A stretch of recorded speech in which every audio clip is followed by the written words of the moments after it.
What's up YouTube? My name is Adam, and this is actually going to be a video that is tailored towards a lot of the gear that I've accumulated to do kayak camping. I've been inspired by some other people who have made some fantastic kayak camping videos, and so I started accumulating a lot of this stuff in preparation to do my own, which I think is going to be a blast and I'm looking forward to. Now, not all of these items are actually going to come with me probably on every trip, and I know for sure that I'm actually probably going to be revamping it as I go along, figuring out what works, maybe what doesn't work, and maybe what I need to pick up along the way. Now, the cool thing about these gear videos is the fact that probably I'm going to give you maybe an idea that you didn't think of, or you could actually give me an idea that I didn't think of, or something that you know that I'm missing. And chances are I don't have everything here, but you can even let me know what you think I'm missing or what your can't do without item is. The first thing I've got going here is my first aid kit. Obviously, I hope I never have to use it, but in the event that I do, it'd be nice to have one. And this guy, I don't know, he has all kinds of stuff, probably more family size things. I mean, it's got lots of different pouches to wear space blanket, all kind of good stuff in here. Probably more for a family size. Kind of, I wouldn't call it waterproof. I don't think I call anything waterproof. Anything that says it's waterproof, I usually downgrade to water resistant until you know, it's been through the ringer, so to speak, and has proved that it is waterproof. But anyways, this guy has some kind of water resistant material, which is fine. I'm going to be keeping it in my 5-liter dry bag, and so that'll help to protect it even more. It says, be smart, get prepared. I'm prepared. Next thing I've got is my hammock, and this is just a, it's a blue sky hammock. I bought this, I don't know, a year or two ago. I do like the fact that it has the net that comes with it for the bug net, and it wasn't very expensive. None of them really are, and I think right now when I look on it, it doesn't have the greatest of reviews. I really don't know why, because you know, to me, a beginner hammock is a beginner hammock. I don't think you really know what you're looking for per se in a hammock until you try it out. So I wanted to try out one of the ones that weren't any high-end ones and figure out what it is I like. Problem is, I don't think I'm very good at setting it up yet. I've been doing some research, kind of learning from other people's videos on how I'm actually supposed to be setting this guy up. I think I have it quite a bit too tight, because mine runs just about like that. And I've seen other people's that run kind of like that. So I got some work to do. But anyways, I do like the fact that it has a mosquito net on it. I do know that they make others to where it's just a hammock, and then they have that big mosquito net that kind of covers the whole thing, and that might be the way to go. I also have a sleeping bag inside of this compression bag. Alps, I believe, is the name brand for it, and of course got this off Amazon as well. And I think it cost me maybe 22 bucks. I don't remember if it even said like the liter it is on it, and I think it's just water resistant, but I don't believe it's waterproof, and I haven't got a chance to use it out in the field exactly, so I can't really comment on how strong it may be or isn't. Unlike some video reviews that you see where people are like, this is a great bag, and it's like, it looks like it's not been touched by a single speck of dirt, kind of like this one right now. So it makes you wonder how well they can comment on. But anyways, I know it does have this handle on the bottom. Has some kind of zipper pocket on the top, but I mean, when you have this guy cinched down, there's really no room. I mean, you'd have to put something in it ahead of time. But I think it has like a, here where you could put like a carry strap, you know, hang over your shoulder. I'm not going to need that. It's going to be in the kayak.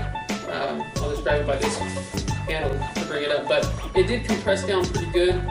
I think it's an oversized sleeping bag. I think I overdid it. I don't think I need this big. I think it's a 20-degree bag, and I think it's just one that you pick up at Walmart. 40 bucks, maybe 30, 40 bucks, something like that. But it's big. It's huge. It was pretty comfortable, and when I tested it out at night, when I went out and it was cold out, it kept me warm. Some other things that I have, dry bags. This one is outdoor. Yeah, it says outdoor products. It's just one that you can get at Walmart, and I only bought one because I wanted to see how well it would hold up. Now, I'm not trying to say anything about quality. I'm not a gear guy. I'm not a brand name guy. To me, if it works, if it's put to its paces and it works, I don't really care what the brand is on it. Because I've had good brand name things that were junk, and I've had some that are lower brand name things that outlasted some of the more expensive ones. But so here's what I did. I got this Outdoor Products one, which is holding my underquilt, which is just made out of a camping bag, and I put my own grommets into it and had an adjustable, some kind of a bungee strap that I use on it, and it's pretty nice, holds it right up to it, wraps it right underneath you, and it seemed to work out pretty well. But anyways, back to the dry bag part. I bought this one, and then what I did was I went ahead and ordered some that were maybe a step up. See, I'm the type of guy that doesn't go first to the big expensive stuff, and I really don't like to get the cheap stuff. Like this one, maybe, I don't know, again, we haven't put it through the paces, but I like to go kind of middle ground. I picked these little guys up off of Amazon as well. There's not a lot of options for them, but they're pretty slick looking. Let's see if I can turn around here so you can see the name. TCT, I think it's like the camping, I don't really remember what it's called, but leave only footprints, they say. This is a 20-liter one, and it has one of these valves here where you can either air it up, or you can kind of use it like a compression where you would, you know, squish it down, roll it up, and then you could undo one part of these screws, and it would actually let the air out. So pretty nifty there. It also has this little, you know, shoulder strap. I think that's fairly common on some of these larger bags. And then it has like a see-through window. So the whole thing's not transparent, but it has a small transparent window, so you could probably kind of get a peek at what kind of content you have inside. So that's my semi, and this one's like made of the PVC material. It's like 500D PVC, I believe it is. But for the pair of these, for the 5 and the 20, I think I paid 22 bucks. So it's not the cheapest, but it's not the most expensive. And I was tipped off to actually get the PVC versions of these. I think this one is like a nylon with mesh built into it to help keep it strong. So it's going to be interesting to see how well these hold up against each other. Now granted, these aren't really expensive ones. I don't plan on getting expensive ones yet until I maybe get a little farther along in the sport or the, you know, the adventure there. So neat little ones I picked up.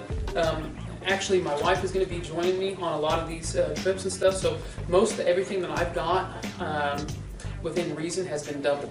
So like I've got these, and I've also got them in black. Here's the black one that I actually have some like a test run of clothes if I was going to be out for an overnight or something like that, and how much clothes would I need to put in it, and then how far could I compress it down, and how much room is it taking in the kayak. So, obviously my kayak is behind me, you see it hanging up here, and we'll talk about that here in just a minute. Some other things that I'm just going to run through real quick is, because I think I got my sleeping gear. I got that, here's the tarp. I got the tube tarp. This is just one I picked up on Amazon as well. It's definitely probably a very beginner model. It's definitely one of the cheaper ones, and it's used more for, it's called the UST tube tarp. I think it's 2.0. But it's probably used more for quick shelters and things of that nature. But I did notice that you could also use it as a rain fly, and it has like a reflective material underneath it and things like that. So, you know, I think things that you can use for multi-use and stuff is always a good buy. And the cool thing about that is that if I find out this one doesn't work necessarily and doesn't really do a great job as a rain fly, and maybe I do need to upgrade a little bit in the future, then this is going to be a great addition to use for other things. When you're out camping, I mean, many different things. I mean, it'd take the place of a space blanket with that inner reflective lining, and there's probably lots of different neat, cool things you can come up with for that. So there's that guy, and